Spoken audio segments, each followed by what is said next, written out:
एक बार बादशाह अकबर को पान की तलब हुई। उन्होंने अपने एक खास पान वाले को पान लगाने के लिए कहा।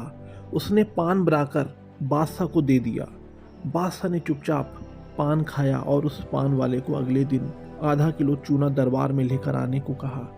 वह नहीं जानता था कि बादशाह ने उसे ऐसा क्यों कहा है। वह चुपचाप चूना लेने बाजार चला गया। उसने दुकानदार से आधा किलो चूना मांगा। दुकानदार ने उससे पूछा कि इतना चूना क्यों खरीद रहे हो। उसने बताया कि किस तरह उसने बादशाह को पान दिया था।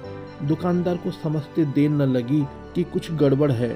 उसने पान वाले को समझाया कि दरबार में चूना लेकर जाने से पहले बहुत सारा घी पीकर जाना। उसने सलाह मानकर वैसा ही किया और दरबार में जाने से पहले बहुत खूब सारा घी पी लिया। दरबार में पहुंचने पर बादशाह ने उसे सारा चूना खाने को कहा। वह हैरान रह गया।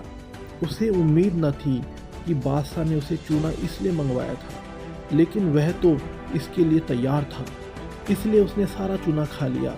इसके बावजूद उसे कुछ नहीं हुआ तो बादशाह ने उससे कारण जानना चाहा। उसने अपनी और दुकानदार की बातचीत के बारे में बादशाह को बता दिया। अब बादशाह उस व्यक्ति से मिलने को उतावले हो रहे थे जिसने उसके मन की बात को पहले ही जान लिया था। बादशाह ने हुक्म दिया कि उस दुकानदार को अगले दिन दरबार में हाजिर किया जाए। अगले दिन उस दुकानदार को दरबार में लाया गया। बादशाह ने उससे पूछा कि वह उसके मन की बात को कैसे समझ गया। तब दुकानदार ने कहा, हुजूर, जब यह आदमी मेरे पास चूना खरीदने आया था तो मैंने इससे पूछा कि इतने चूने का क्या करोगे। मुझे इसने बताया कि इसने आपको पान बनाकर खिलाया और फिर आपने उसे चूना लाने का हुक्म दिया।